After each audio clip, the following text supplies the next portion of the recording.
ഇമാം ശാഫിഈ റളിയല്ലാഹു അൻഹുവിന്റെ ഈ മഹത്തായ ഉപദേശം നമ്മുടെ മനസ്സിൽ എപ്പോഴും സൂക്ഷിക്കണം. നമ്മൾ നന്നായി അധ്വാനിച്ച് പഠിക്കുകയും പഠിച്ചതനുസരിച്ച് പ്രവർത്തിക്കുകയും വേണം. ഇമാം ശാഫിഈ റളിയല്ലാഹു അൻഹുവിന്റെ അത്തരത്തിലുള്ള ഒരുപാട് ഉപദേശങ്ങളുണ്ട്. ഇമാം അബൂ ഹനീഫ റളിയല്ലാഹു അൻഹുവിന്റെ അതുപോലുള്ള ഒരുപാട് ഉപദേശങ്ങളുണ്ട്. ആ ഉപദേശങ്ങൾ നമുക്കെപ്പോഴും പാഠമായിരിക്കണം.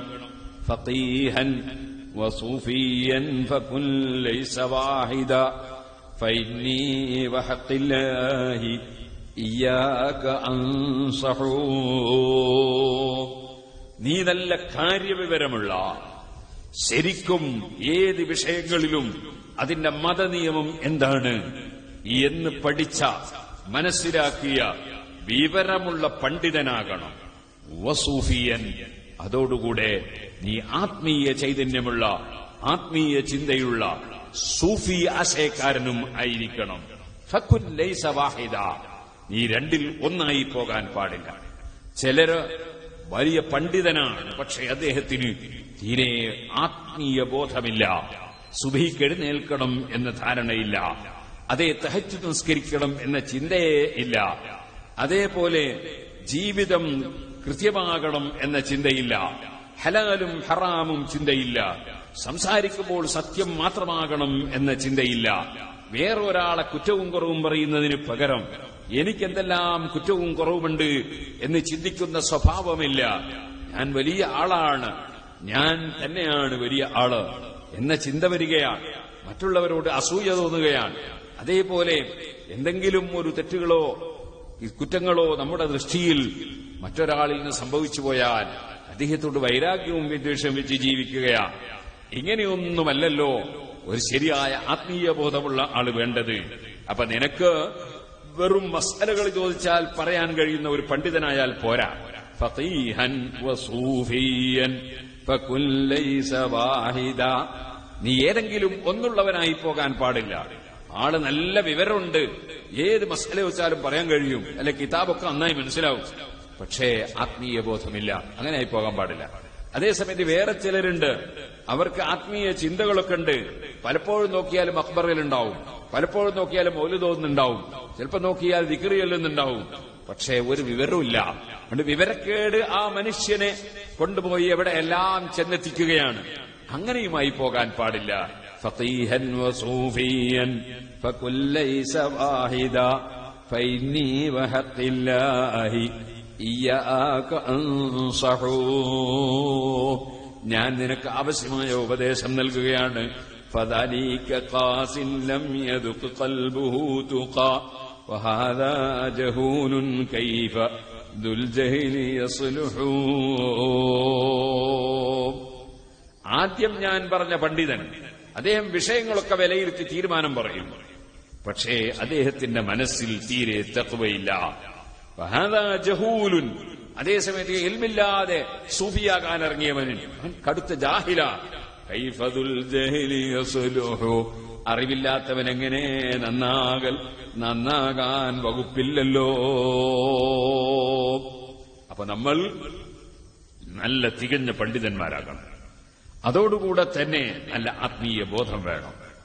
നമ്മൾ ഉസ്താദ് നാട്ടിൽ പോയാൽ അന്ന് ഹദ്ദാദ് ചൊല്ലാത്തവരായി പോകൽ, ഉസ്താദിന്റെ കണ്ണ് വെട്ടിപ്പോയാൽ അന്ന് റവാത്തിബ് സുന്നത്ത് നിസ്കരിക്കാത്തവരായി പോകൽ.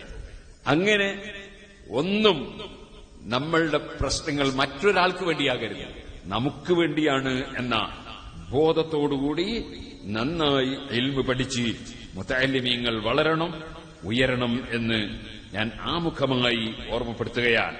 നമുക്ക് കുറച്ചൊക്കെ പ്രയാസങ്ങളുണ്ടാവും, അതില്ലാതെ ഒരു സംഗതിയും നേടിയെടുക്കാൻ കഴിയില്ല. പ്രയാസമില്ലാതെ ഇവിടെ ആരും ഒന്നും നേടിയെടുത്തിട്ടില്ല. നേടിയെടുക്കാൻ നല്ല പ്രയാസമുണ്ടാവും. ചിലപ്പോൾ പഠിപ്പിക്കുന്ന ഉസ്താദുമാരിൽ നിന്ന്, ഗുരുനാഥന്മാരിൽ നിന്ന് തന്നെ ചിലപ്പോൾ നമുക്കിഷ്ടപ്പെടാത്ത സ്വഭാവം ഉണ്ടായി എന്ന് വരാം. പക്ഷേ അത് ക്ഷമിച്ചുകൊണ്ട് നമുക്ക് പഠിക്കാൻ സാധിക്കണം. ഇസ്ബിർ അലാ മുർരിൽ ജഫാ മിൻ മുഅല്ലിമി ഫൈനാ റുസൂബൽ ഇൽമി ഫീനാ ഫറാത്തിഹി. പഠിപ്പിക്കുന്ന ഗുരുനാഥന്മാർ, അധ്യാപകന്മാർ, അവരിൽ നിന്ന് ചിലപ്പോൾ നമ്മൾ ആഗ്രഹിക്കാത്ത വിധത്തിലുള്ള പരുഷമായ സ്വഭാവം നമ്മൾക്ക് അനുഭവിക്കേണ്ടി വന്നാൽ തന്നെ ഇമാം ഷാഫി റളിയല്ലാഹു പറയുന്നു, ഇസ്ബിർ, ക്ഷമിച്ചു നിന്ന് പഠിക്കണം. ഫഇന്ന റുസൂബൽ ഇൽമി ഫീ നഫറാതിഹി, അദ്ദേഹം ചിലപ്പോൾ നമ്മെ അകറ്റുന്ന ശൈലിയിൽ നമ്മളോട് പെരുമാറിയാൽ അവിടെയാണ് യഥാർത്ഥത്തിൽ അവിടെ ക്ഷമിച്ചു നിന്ന് പഠിക്കുമ്പോഴാണ് നമുക്കതിന്റെ കാര്യം ലഭിക്കുന്നത്. വമൻ ലം യദുഖ് മുർറത്ത അല്ലൂമി സാഅതൻ തജറഅ ദുല്ലൽ ജഹ്ലി തൂല ഹയാതിഹി. പഠിക്കുന്ന സമയത്ത് അതിന്റെ കയ്പ്, അങ്ങനെ പഠിക്കാൻ വേണ്ടി ക്ഷമിച്ചിരുന്ന് പഠിക്കുന്നു, നാടും വീടൊക്കെ വിട്ട് ക്ഷമിച്ചിരുന്ന് പഠിക്കുന്നു, അതിന്റെ കയ്പ്, ആ കയ്പ് രുചി നോക്കാതെ ഒരാൾ പഠിക്കാൻ, അങ്ങനെ അധ്വാനിച്ച് പഠിക്കാനും കഴിയില്ല, ഉറപ്പൊക്കാൻ കഴിയില്ല, അതുപോലെ കൃത്യമായി വരാൻ കഴിയില്ല, കൃത്യമായി അറ്റൻഡാൻ കഴിയില്ല. അങ്ങനെയൊക്കെ ഒരാൾ പഠിക്കുകയാണെങ്കിൽ തജറഅദുല്ലൽ ജഹ്ലി തൂല ഹയാതിഹി, അവന്റെ ജീവിതം മുഴുക്കെ വിവരക്കേടിന്റെ നിന്യത അവൻ കടിച്ചിറക്കേണ്ടി വരും. ക്ഷമിച്ചുകൊണ്ട് പഠിക്കണം. വമൻ ഫാതഹു തഅലീമു വഖ്ത ശബാബിഹി ഫകബ്ബിർ അലൈഹി അർബഅൻ ലിവഫാതിഹി. ഇൽമു പഠിക്കേണ്ടത് കുട്ടിക്കാലത്താണ്. കുട്ടിക്കാലത്ത് താടിയും മീശയൊക്കെ മുളച്ചതിന്റെ ശേഷമല്ല, ഇടയ്ക്ക് ഇങ്ങനെ പഠിച്ചുകൊണ്ടിരിക്കുമ്പോൾ മുളച്ചോട്ടെ, അതിന് കുഴപ്പമില്ല. അതേസമയം ചെറുപ്പത്തിലാണ് ഇൽമു പഠിക്കേണ്ടത്. കാരണം താടിയും മീശയൊന്നും മുളക്കാത്ത സമയത്ത് ചെലവ് തീരെയില്ല, ബാർബർ ഷാപ്പിലും കൂടി പോകേണ്ട ആവശ്യമില്ല.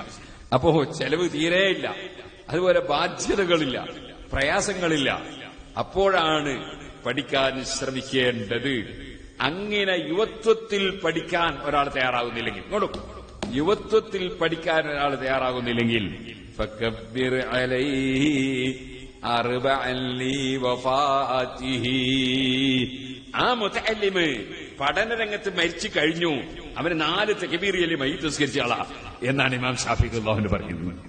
കാരണം അവന്റെ ചെറുപ്പത്തിൽ ശ്രമിച്ച് അധ്വാനിച്ച് പഠിക്കാൻ തയ്യാറാകാത്ത ഒരു വിദ്യാർത്ഥി, അവനെ സംബന്ധിച്ചിടത്തോളം അവൻ മരിച്ചു കഴിഞ്ഞു, ഇനി അത് ജീവിക്കാൻ ബുദ്ധിമുട്ടാണ്. അതുകൊണ്ട് അവന് 4 തക്ബീർ ചൊല്ലി മയ്യിത്ത് നിസ്കരിക്കാനുള്ള അവസരമായിട്ടുണ്ട് എന്നാണ് ഇമാം ഷാഫി റളിയല്ലാഹു അൻഹു ആലങ്കാരികമായി പറയുന്നത്. വദാതുൽ ഫതാ വല്ലാഹി ബിൽ ഇൽമി വത്തുഖാ ഇദാ ലം യകൂനാ ലഅ്തിബാറാ ലിദാതിഹി.